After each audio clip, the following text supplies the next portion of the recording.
ईमान अफरोज़ इज्तिमा है। ये जुमे के लिए लोग जा रहे हैं। ये अभी 10 भी नहीं हुआ, 10 हो गए। मक्का टावर के ऊपर नज़र आ रहा होगा। ये देखो, ये फुहार पड़ रही है। इधर कबूतर बैठे हुए हैं सारे। कबूतर है, ये कबूतर चौक मशहूर है।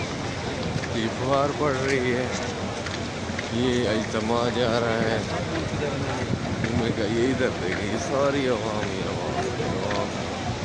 ये सारे लोग ही लोग। अभी 10 का टाइम है, 11-12 बजे तो पता नहीं, देखें क्या होगा। सुभान अल्लाह, ये फुहार को गिरता हुआ देखें ज़रा, माशाअल्लाह। सुभान अल्लाह, ये मक्का टावर देखें।